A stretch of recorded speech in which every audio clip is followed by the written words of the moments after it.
በንጉሱ ጊዜ ነው አሉ ሁለት ወጣቶች በወላጆቻቸው ርስት ተጣልተው ወደ ዳኛ ዘንድ ይሄዳሉ። ዳኛውም ችግራቸውን ከሰማ በኋላ ለውሳኔ እንዲረዳው ማንነታቸውን ማጣራት ፈለገ። ምክንያቱም በዚያ ጊዜ የዳኝነት ውሳኔ የሚሰጠው ማንነትን መሰረት ባደረገ መልኩ ነበር። ስለዚህ ከስማቸው መጀመር ፈለገና ስማቸውን ጠየቀ። የመጀመሪያ ምላሽ ስሜ አለባቸው ተስፋዬ ነው አለ። ሁለተኛውስ ስምህ ማን ነው ተባለ። የኔ ደግሞ አህመድ ተስፋዬ ነው አለ። በዚህ ጊዜ ዳኛው ደነገጠ። አንደኛው ተወላጅና ኗሪ፣ ሁለተኛው ደግሞ መጤ እንዴት ሊሆን ቻለ? እንዴት ከተለያየ ቦታ ሆናችሁ ወንድማማቾች ልትሆኑ ቻላችሁ? አሉ። በዚህ ጊዜ አለባቸው ተስፋዬ ወንድሜ ሃይማኖቱን ቀይሮ የእናትና የአባቱን ማንነት ክዶ ወደ እስላሞች ገብቷል።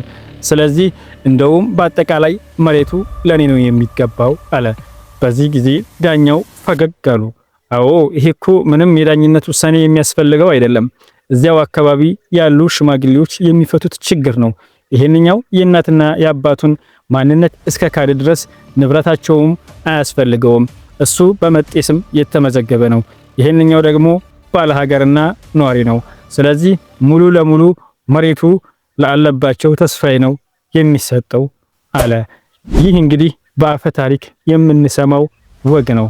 ዛሬም ድረስ ግን የተማሩ የሰለጠኑ በውጭ ሀገር ሂደው ራሳቸውን በእውቀት ብቁ ያደረጉ የተባሉ ሰዎች በዚህ ነገር ላይ አሁንም እግራቸውን ቸክለው ይገኛሉ።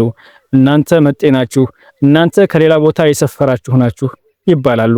አስቡት፣ እነዚህ ወንድማማቾች ከአንድ እናትና ከአንድ አባት የተገኙ ናቸው። ነገር ግን የዳኝነቱ ውሳኔ አንደኛው መጤ አንደኛው ደግሞ እዚሁ ተወላጅና ባለሀገር ሆኖ ተስሏል።